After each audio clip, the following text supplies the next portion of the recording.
My sister and I graduated from college together, but my parents only paid for my sister's tuition. She deserved it, but you didn't. My parents came to our graduation, but their faces turned pale when. My name is Rachel Moore. I was born 4 minutes after my sister, Hannah. And, apparently, those 4 minutes made all the difference in the eyes of my parents, Charles and Elizabeth Moore. Hannah and I are twins, but to them, it seemed there was only one real daughter. And, alas, it wasn't me. From my earliest childhood, I noticed the difference in how they treated me. Hannah always got the newest, prettiest, and most desirable things. She got the dolls, and I got the ones the neighbors' children gave me. She got the dresses, and I got the ones that were already worn. When Hannah cried, my mother dropped everything and flew to comfort her, hug her, and persuade her. When I tripped and scraped my knee, all I heard was, "You're a strong girl, Rachel. Be patient." I was given a paper napkin and sent off to play again. As a child, I began to understand that in order to be noticed, I had to do something extraordinary. After all, no one noticed my tears for no reason. I remember one of the most vivid episodes from that time. I was about 5 years old. Hannah and I were playing in the yard.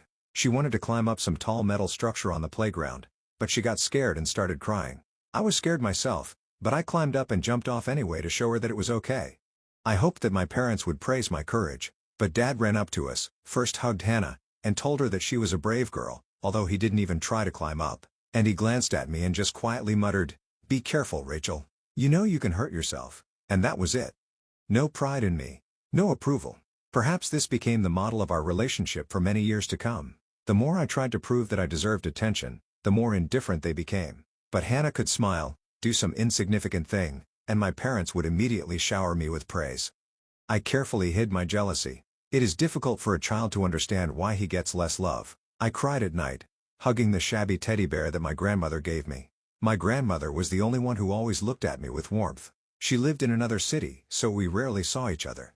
But every time she visited, I was bathed in the warmth that, alas, my mom and dad could not give me. When we went to school, everything became even more noticeable. Hannah was always praised for her efforts. For example, she had a craft made of cardboard and paper, quite ordinary, with many flaws. But my mother shouted, "This is just a masterpiece, Hannah. How did you do it so beautifully? Oh, you're so clever." At the same time, I had my first successes in writing. I received certificates in drawing competitions, wrote short stories for which my teachers noted me. But at home, this only caused a cold reaction. "Well, yes, well done, Rachel, but watch out. Don't get cocky." I heard some kind of tension in these words, as if my mother did not even want to admit that I was capable of success without their support. I studied hard, avoiding complaints and showy whining because I realized it was useless. One day, when I was about 10, Hannah and I brought in our report cards. I had straight A's, and she had a couple of good grades between the C's and B's. My parents, looking at my A's, just nodded. "Well, you're a smart girl. It's clear." And looking at Hannah's report card, they exclaimed, "Wow, 3 B's, great. Hannah, we're proud of you." I remember how my heart sank. It seemed as if the award for my hard work had been given to someone else. And this happened over and over again. The older we got, the more obvious the gap in our family became. My parents believed that Hannah needed their attention. She was more sensitive, more tender, more vulnerable. And I, in their opinion, can stand up for myself. You'll figure it out yourself. You'll find a way out yourself, and so on in the same spirit. At some point, I resigned myself to the fact that I wouldn't have much support from my parents, but resigning myself doesn't mean giving up. On the contrary, it pushed me forward every time, even more stubbornly, constantly proving not so much to them as to myself that I'm worth something. When Hannah and I were finally approaching graduation, the question of choosing a college arose. We both decided to study accounting. It turned out to be an amazing coincidence. This interest in numbers, finances, and reporting was awakened in me because I loved order and precision. In Hannah, I never noticed any particular desire for such sciences, but she said, "Well, this is a popular profession, and then we'll see." My parents took this very seriously. They paid for her education in full and at once so that Hannah doesn't have to worry about anything during her studies. Let her focus on her studies. And to me, as soon as the conversation turned to money for education, they said, "You're smart, Rachel. You can probably get a grant and earn some extra money if necessary. You won't be lost." On the one hand, I was offended that they were spending fabulous sums on my sister, and I had to fight for every scholarship and grant with my own efforts. On the other hand, this was what gave me another push not to give up. I thought, if they are sure that I am strong, then I will prove how strong I can be. And I began to draw up documents for grants, apply for all kinds of scholarships, look for vacancies for students in order to cover at least part of the expenses myself. We both went to the same college, although we lived there in completely different ways. Hannah lived in a spacious room on campus. Her parents regularly sent her money for everything, from textbooks to clothes and entertainment. She hung out with classmates, went to parties, led a cheerful and carefree life. I found a modest room in a dorm, worked part-time in the library in the evenings, then sometimes worked there as a cleaner. I joined a small program where students could clean rooms for a fee. Sometimes I washed the floors in the hallways of the dorm, and I did all this at those hours when most of my classmates were resting. And in the breaks that I snatched from myself, I studied, read tons of literature on accounting, financial analysis, taxation. Even though I was terribly tired, I realized this is my only way to achieve something. No one will hand me what I want on a silver platter. My sister never noticed it. When we crossed paths in the cafeteria or on the playground in front of the building, she would say with a hint of pity, "You look tired, Rachel. Maybe you should manage your time better instead of running around everywhere." And I would smile back, trying not to show any resentment or anger because I understood this was my decision. I chose this path. And an inner voice would say, "Hang in there, Rachel. You have everything ahead of you." Several semesters passed. I gradually settled in, realized that in addition to my main studies, I needed to think about my career in advance. So I went to various internships. I got into a local audit firm where, albeit formally, I was on duty. I brought coffee, copied documents, helped sort papers. In return, I received invaluable experience of immersion in the real sphere. Gradually, they began to allow me to do small tasks that required certain skills. I happily took on everything. Many students from our college not only did not try to get a job there, they simply thought it was impossible because such interns are usually taken from more famous universities. But I knocked on doors asking for a chance, and I was lucky. When my first summer in college ended, I learned about the opportunity to study fast and take some of the CPA exams early. I realized that if I worked like a horse, I could pass some of the exams before graduation. And again, no one around me believed that this was possible for a regular student, but I was confident in myself. I had the strength. Around the same time, I met Professor McLaughlin at an elective. He taught an additional course on international financial reporting standards. I signed up for it, although the course was difficult and very extensive. On the first day of classes, he came up to me after the lecture and asked, "Rachel, you have quite a strong base. Where did you study before?" "Well, not really anywhere in particular. I just read a lot study. Try to figure it out." "Do you like accounting?" "Yes, very much. I believe that order in numbers creates order in both business and in minds." "What a surprising formulation." He smiled. "I'm looking for an assistant who could help me prepare materials, sometimes check students' work. If you're interested, let me know." "Of course, I'm interested. I'll be very happy." Euphoric with this new opportunity, I went back to my room and happily called my mother. I was still hoping that some praise would break through their usual cold approval, but my mother responded, "Well, that's good, Rachel. But Hannah told me that she was invited to a party at a professor's country house, and there will be a lot of high society people there. So she has her own pride. You're both doing well." I sighed heavily. The situation was like this. I was an assistant to an accounting professor, and my sister was going to a party. But for Mom and Dad, it was an equal success. Perhaps it will always be like this for them. One evening, while I was sitting in the library until closing time, I received an email. The subject line was Benjamin Ford Scholarship Information Letter. I opened it, not immediately understanding what it was about. It turned out to be a national program, very prestigious in the field of accounting. Each year, it is awarded to only 5 students in the entire country. The requirements are strict: excellent academic performance, outstanding extracurricular activities, leadership qualities, recommendations from professors, and a lot of other items. To be honest, I didn't even think about applying for this scholarship thinking that it was too high a standard. But Professor McLaughlin must have sent my portfolio himself. He had a practice of recommending smart students without warning them so that they wouldn't get nervous ahead of time. The email said that I was being invited to submit a formal application since the committee had been impressed by the preview of my achievements. I sat in shock, rereading it several times. And finally, I decided I have to try. I didn't tell my parents or Hannah about my intention. By that time, I had already learned my lesson. My aspirations, my victories are my own business. They won't pay attention anyway or will consider it something insignificant. Why should I see their indifference once again? It took me several weeks to prepare for the competition. I had to submit all the documents, write an essay, complete several tasks, and submit recommendations. Professor McLaughlin helped me, gave me advice, checked the texts, and pointed out mistakes. I gave it my all. Then I sent the documents, and for several months, I just crossed it out of my mind. Work, study, internship, and preparing for the CPA exams filled my every day. I did not allow myself to relax for a minute. 3 months later, in the evening, after another shift at the library, I found a letter in the mail. Congratulations. You are one of 5 winners of the Benjamin Ford Scholarship. I reread these lines, experiencing a storm of emotions, joy, pride, disbelief, excitement, and most importantly, that quiet voice inside me suddenly turned on, saying, "You see, Rachel, you can do it. You did it." I closed my eyes and almost cried from the feelings that overwhelmed me. For the first time, I realized that now no one would be able to ignore me. Although this sounds a little arrogant, this is exactly what I wanted my whole life to be noticed. But inside, I was not only proud, there was also wariness. What about my parents? How will they react? Will they even want to congratulate me now? The award ceremony was announced in advance. It was to be held at one of the leading universities where representatives of large auditing firms, investors, journalists, and teachers from all over the country were coming. I was asked to take my parents with me. This will be a special day for them. They will be able to see what you have achieved, the organizer said over the phone. I admit I hesitated. Part of me didn't want to invite them because I was afraid of another cold statement or underestimation. But the other part, the stubborn inner child, still hoped to receive at least a drop of pride from them. And so I dialed the home number. "Hi, Mom. Remember how I told you I was entering this big competition?" "Something like that. Yeah.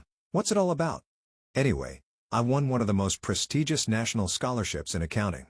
I'm invited to the award ceremony, and they're asking me to bring my parents." "Really?" I heard Mom raise her voice and call out to Dad, "Charles, come here." Rachel's saying something about an award. I picked up the phone again. "When's the ceremony?" "In 2 weeks, Friday. In the morning." "It's in a different city, but I'll check with you to see what's most convenient for you. They want to see you there." "Okay. We'll try to make it." Mom spoke in a tone as if she wasn't sure whether it was really worth the time. I hung up the phone feeling empty. "Okay," I told myself. "Even if they come, let them see it with their own eyes. Maybe then something will change," but I no longer had the same childish hope. I had become more hardened by this point. The day of the award ceremony arrived. I arrived at the university early, put on my only more or less formal dress, modest, classic cut, black, with discreet accessories. The guys, the other laureates, were bustling around. We were all a little nervous. We were led into the hall where the ceremony was to take place, explained that each name would be announced. Director of the university would count the short achievements and present the award. We all took our places in the front rows. The hall filled with guests, and I noticed that Hannah was sitting next to her parents. My sister was wearing an expensive dress with a chic handbag on her lap. Mom and Dad looked a little confused as if they themselves did not understand what they were doing in such a hall. I tried not to meet their eyes so as not to be distracted. I was ready for the most important moment in my life. Finally, the ceremony began. The host announced one laureate after another. Vivid biographies were heard. Someone created a program for optimizing tax accounting. Someone distinguished himself with student projects at the international level. I applauded everyone, trying to contain my excitement. And then it was my turn. The rector stood up and said, "The next student, ladies and gentlemen, is an example of resilience, discipline, and independence. Without financial support from her family, she went from being a cleaner and a librarian to being one of the best in her class. Her teachers call her a person of iron will and determination. Meet Rachel Moore." The audience burst into applause, and I heard several people stand up. I stood up from my seat, feeling a wave of heat spreading through my body. I was walking toward the stage, and at that moment, I turned to the audience and saw my parents' faces. Mom was sitting with a cold expression, and I didn't see the usual pride in her eyes. Dad seemed surprised, as if he hadn't expected everything to be so serious. Hannah looked at me with bewilderment, mixed as it seemed to me, with some envy. And then I realized they really were seeing me as if for the first time. I went up on stage, the rector shook my hand, presented me with an award, and briefly congratulated me. Then we took a photo, and I returned to my seat to the general lively jubilation. I felt as if fate had finally repaid me for all those years when I was ignored. After the ceremony, not only Professor McLaughlin, but also other professors and representatives of large companies approached me. They congratulated me, handed me business cards, asked if I was interested in an internship at their companies. I smiled and quietly rejoiced. Here it is, the reward for hard work. And suddenly I saw the rector, who also came up to me and whispered in my ear, "You have proven that family is not always the one who helps. Sometimes family is yourself. Don't forget that now all doors are open for you." I nodded, thanked him, and then I noticed my parents and Hannah walking towards me. I saw them, sighed, and mentally prepared myself for another cold conversation. "Rachel," Mom said, trying to smile. "Congratulations. You're great, I guess. But why didn't you tell me it was that serious? Have you ever listened?" I answered simply.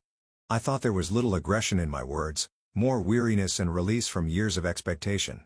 Mom frowned, and Dad started to say something. "We always believed that you were capable of so many things, but we didn't know that you needed help. We thought you could handle it yourself." "You never asked if I needed help," I said. "It suited you to think that Rachel can do anything. But, sometimes I wanted someone to support me too." "Well," Mom looked at Hannah, confused. She stood silently looking for me to my parents. Then Hannah tried to interject. "Listen, Rachel. I didn't know you were applying for this scholarship. I thought your college was paid for too." "Really?" I looked into her eyes. "Have you ever wondered how I pay for my studies and rent? Has it ever occurred to you that you and I live different lives?" Hannah made a helpless gesture. "I guess I was too busy with my own life." "Exactly. And you were all fine with it. However, I don't want to sort things out now. I don't need your approval anymore." I turned my back to them.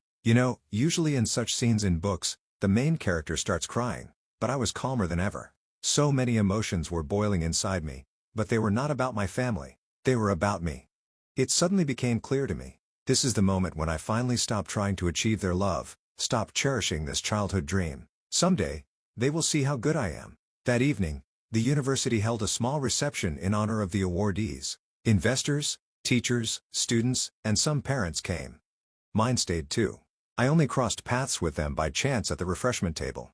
One of the future employers, a representative of a large auditing firm, came up and said, "Miss Moore, we'd like to discuss a possible job offer. We're impressed with your accomplishments and references. Can you come to our table?" I saw my family at the other end of the room. Mom, Dad, and Hannah were standing there embarrassed, looking in my direction, but not daring to approach. And I went to the table with investors, and we began to talk animatedly about the future, that I might be offered a starting position as a junior auditor in the New York office. That was my goal, to break into a big city, into a cool office, and engage in real audit practice. The next day, there was a scholarship dinner for the recipients, and my parents decided to attend. At dinner, my mother tried to start a conversation. "Rachel, we know we may not have been the most thoughtful parents, but we really do love you and Hannah equally. Maybe we just haven't had our priorities straight. It's not about love, Mom. It's about how I've always felt like I had to earn your praise, while Hannah always got it by default. I tried and I tried, but you didn't see it. It doesn't matter anymore. I'm no longer used to asking." Dad sighed and extended his hand as if he wanted to pat me on the shoulder. "Forgive us, daughter. We didn't notice that you were suffering so much. I don't want to quarrel now. Just accept that everything is different now. I'm not offended. I'm just making a choice in my own favor." Hannah sat a little to the side, fiddling with her napkin. Occasionally, she glanced up at me as if she couldn't believe that I was the same quiet Rachel who always got the short end of the stick. I saw confusion in her eyes and a hint of envy, because now I was the center of attention in the room where she had always thought she belonged, and she clearly didn't like it. A week after the ceremony, I finally accepted the offer from the New York office. Another large firm was calling me to Chicago, another to Los Angeles. But I settled on New York. I was attracted by the pace of the big city and the opportunity to grow faster in a tough environment. I continued to slowly pack my things, preparing to move after the end of the semester. Since then, my relationship with my family has been reduced to almost nothing. Sometimes we call each other, but these are polite, short conversations like, "How are things at work?" "Great. I have a project here." "Okay. Well, we are happy." And that's it. Mom and Dad tried to somehow establish communication, but to be honest, I no longer felt the need to prove anything to them. Hannah wrote me a couple of messages, though not to congratulate me or acknowledge my achievements, but to complain that her parents began to demand more independence from her because they look at me and see that a student can be independent. And I found this a little funny. It turns out that my example stirred up their usual world, and Hannah suddenly found it difficult to live up to their previous expectations. I will always remember that moment in the hall when the rector called my name and how everyone turned to look at me. For the first time in my life, I felt seen and acknowledged, and I achieved this on my own, without money, without favors, without anyone's special favor. This feeling gives me the strength to move forward even now when I already work for a large company and periodically hear about new challenges. But no challenge seems more frightening to me than the years I lived in the shadow of my own sister, trying to get the attention of those who did not consider me a real daughter.